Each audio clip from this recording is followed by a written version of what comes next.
आज जो मैं स्केच बनाने वाली हूँ वो है ये। मुझे कमीशन वर्क मिला था तो मैंने मटेरियल्स तैयार कर लिया हैं। ये रही मेरी चारकोल पेंसिल्स।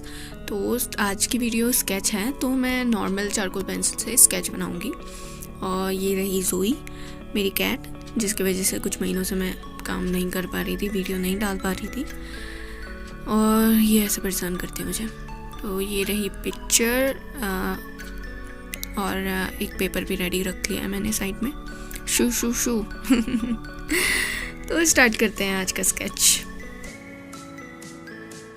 जब भी मैं कोई पेंटिंग, ड्राइंग या ऐसा पोर्ट्रेट बनाती हूँ तो उसको फिट करने के लिए पेपर में तो मैं एक बेसिक स्ट्रक्चर से शुरू करती हूँ। तो यहाँ पे आप मुझे बेसिक स्ट्रक्चर बनाते हुए देख रहे हैं।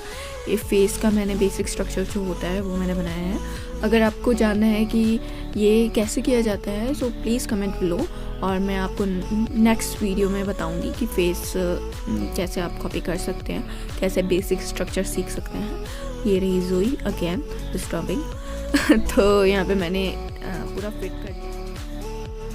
अब फ़ोटो को ब्लैक एंड वाइट में कन्वर्ट करते हैं, जिसका ये फ़ायदा है कि आपको इसमें शेड्स का पता चल जाता है। जहाँ पे आपको डार्क यूज़ करना है, लाइट यूज़ करना है। तो मैं वाला फिल्टर यूज़ कर रही हूँ जिसमें मुझे हाइलाइट्स अच्छे से दिख रहे हैं। सेकंड वन बहुत ज़्यादा डार्क है, इतनी ज़्यादा डार्क पोर्ट्रेट भी अच्छी नहीं लगती। So there it is.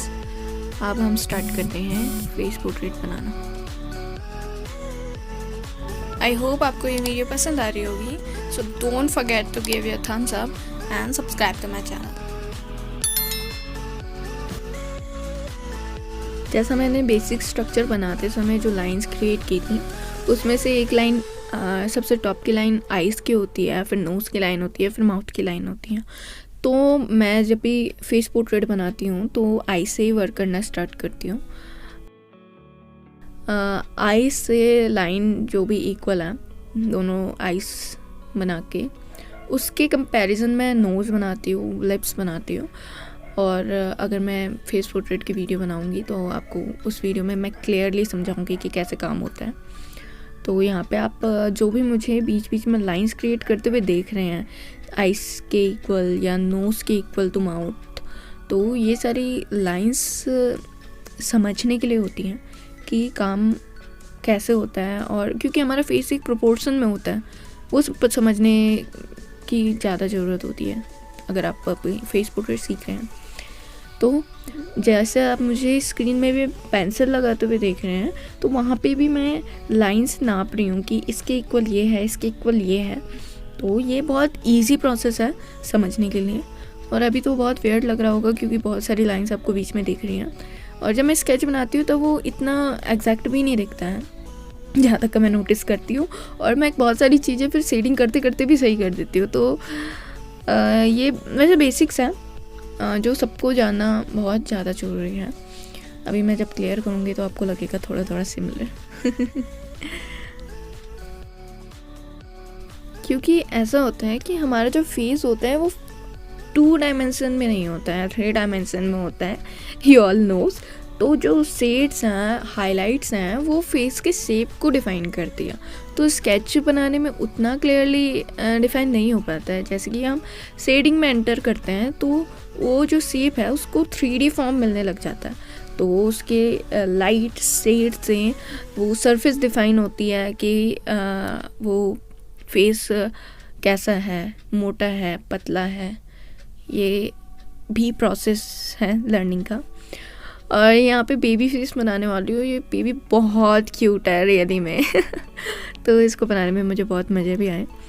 और बेबी से फेस वैसे थोड़ा टफ होता है क्योंकि जो स्मूथनेस होती है फेस की और जो बल्कीनेस होती है फेस की वो कैच करना इट्स नॉट दैट इजी। और बहुत क्यूट होते हैं तभी बेबी फेसेस, और मुझे बहुत पसंद है बेबी फेसेस बनाने। और जो आइज़ होती है, आइज़ जो बड़ी आइज़ होती हैं, जैसे कि आप पिक्चर में देख रहे हैं हाउ क्यूट सी इज़, तो वो बहुत प्यारा लगता है। मैं जब बीच में वाटर कलर बेबी फेसेस सीख रही थी, वाटर कलर पोर्ट्रेट सीख रही थी, तो मैंने स्टार्टिंग बेबी फेसेस से की थी। तो एक मेरी जो पिक्चर है जो मेरी फेवरेट है, मैं आपको शो करती हूँ साइड में। So I love making baby faces really. और ये हैं हमारे दर्शक जोई। ये इसका काम यही है, ये बस मेरे गोद में बैठ के काम देखते रहती है मेरा। फेसेस तो बन चुके हैं, अब मैं बॉडी में वर्क करती हूँ। तो फेसेस के साथ साथ बॉडी को प्रोपोर्शन में देना भी बहुत ज़्यादा ज़रूरी होता है। और मैं आपको ये सजेस्ट करूँगी कि एक बारी में कोशिश करें कि आप स्केच ना बनाएं।